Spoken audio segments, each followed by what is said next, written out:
మన తెలుగు ఇండస్ట్రీ అనే కాదు, చాలా ఇండస్ట్రీలో కూడా ఏంటంటే ఫస్ట్ ఒక కథ రాసుకున్న తర్వాత ఒక హీరోని అనుకుంటారు. ఆ హీరో దగ్గరికి వెళ్ళిన తర్వాత ఇన్ కేస్ ఆ హీరో ఒప్పుకోవచ్చు, లేదంటే ఒప్పుకున్న తర్వాత ఆ కథ ఫైనాన్షియల్గా కొంచెం సెట్ కాదని చెప్పి రిజెక్ట్ చేయొచ్చు, లేదంటే కథ దశలో ఉన్నప్పుడే రిజెక్ట్ చేయొచ్చు అనమాట. తర్వాత ఆ కథ మరో హీరో దగ్గరికి వెళ్ళిన తర్వాత అది సినిమాగా వచ్చి పెద్ద హిట్ అవుతుంది. అప్పుడేం ఫీల్ అవుతారంటే, అరే ఈ సినిమా నేను చేస్తుంటే బాగుండు కదా అని చెప్పి కొంతమంది ఫీల్ అవుతూ ఉంటారు. అలాగే ఫ్యాన్స్ కూడా ఏం ఫీల్ అవుతా అంటే, అరే ఈ సినిమా మా హీరో చేస్తుంటే బాగుండు కదా అని చెప్పి వాళ్ళు కూడా ఫీల్ అవుతూ ఉంటారు అనమాట. సో అలా కొన్ని కథలు వాళ్ళ దగ్గరికి వెళ్ళి, కథలనే కాదు కొన్ని మంచి క్యారెక్టర్స్ కూడా ఒక హీరో దగ్గరికి వెళ్ళి రిజెక్ట్ అయ్యి, లేదంటే కొన్ని ఫైనాన్షియల్ ప్రాబ్లమ్స్ వల్ల కావచ్చు, లేదంటే కొన్ని ఏదో ఒక ఇష్యూస్ వల్ల కావచ్చు. సో ఆ హీరోస్ చేయకుండా వేరే హీరోస్ చేసి అవి బ్లాక్ బస్టర్గా నిలిచిన మూవీస్ గురించి అయితే ఈ వీడియోలో మాట్లాడుకుందాం. సో ఈ వీడియో చాలా అంటే చాలా ఇంట్రెస్టింగ్గా ఉంటుంది. మీకు కూడా ఈ వీడియో నచ్చుతుంది.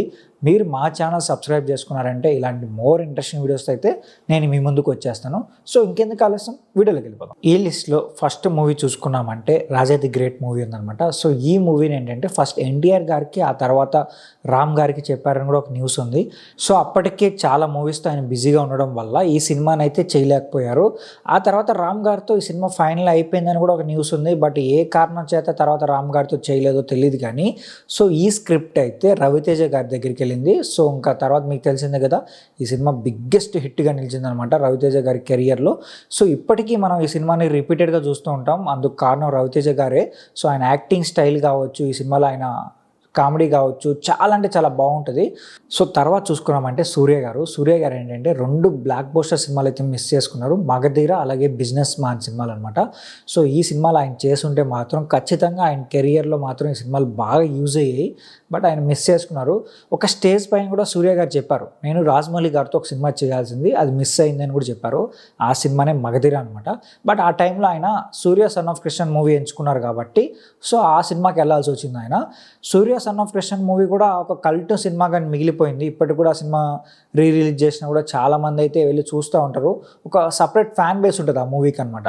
సో ఆ తర్వాత బిజినెస్ మ్యాన్ సినిమా కూడా సూర్య గారు చేయాల్సింది, కానీ కొన్ని కారణాల చేత అయితే ఆయన ఈ సినిమా చేయలేకపోయారనమాట. సో ఇప్పుడు ప్రజెంట్ కూడా ఆయన తెలుగు సినిమా ఒకటి చేయబోతున్నారని కూడా ఒక న్యూస్ ఉందన్నమాట. వెంకీ అట్లూరి గారితో ఒక సినిమా అయితే చేయబోతున్నారంటుగా ఒక న్యూస్ అయితే వస్తుంది. సో చూద్దాం మరి ఆ సినిమా ఎంత పెద్ద హిట్ అవుతుంది అనేది.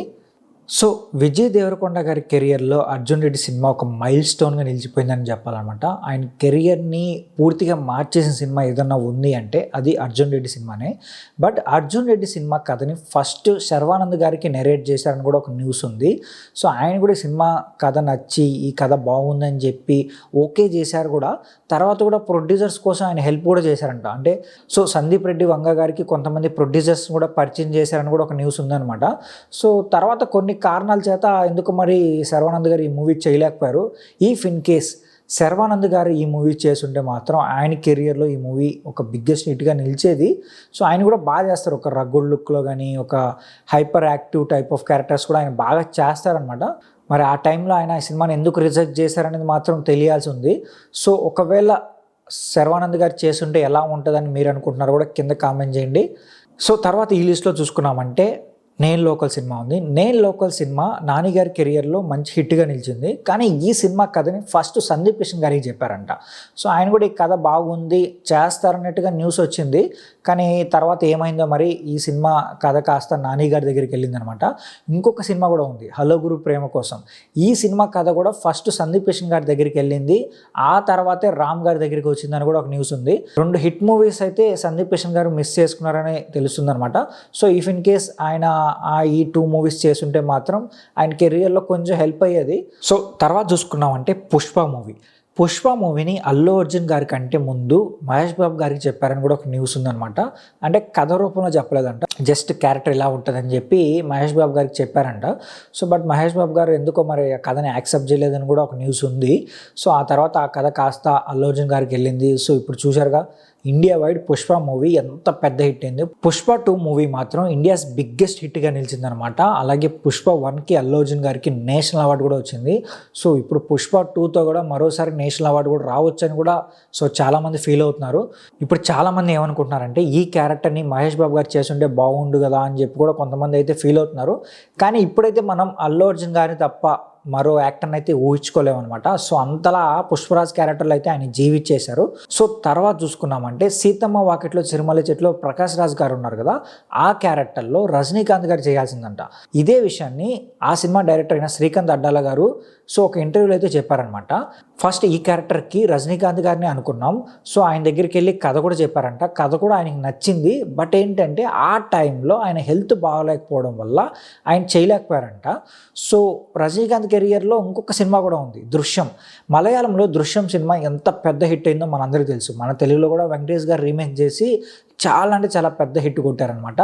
అయితే ఫస్ట్ దృశ్యం సినిమాని తమిళ్లో తీయాలనుకున్నప్పుడు రజనీకాంత్ గారి దగ్గరికి వెళ్ళి ఈ కథ చెప్పారంట. సో ఇలా కథ ఉంటుంది అని చెప్పారంట. బట్ ఏంటంటే ఆ సినిమాలో ఒక సీన్ ఉంటుంది, అంటే పోలీసులు ఆ యాక్టర్ని దృశ్యం సినిమాలో ఉన్న యాక్టర్ని కొట్టే సీన్ ఒకటి ఉంటుంది కదా, సో అది కాళ్ళతో తంతా ఉంటారు అనమాట. అప్పుడు రజనీకాంత్ గారు ఏం ఫీల్ అయ్యారంటే, సో ఫ్యాన్స్ కొంచెం యాక్సెప్ట్ చేస్తారా లేదా అన్నట్టుగా ఆయన ఫీల్ అయ్యారు. అందుకని చెప్పి ఆ కథను కొంచెం హోల్డ్ చేస్తూ వచ్చారంట.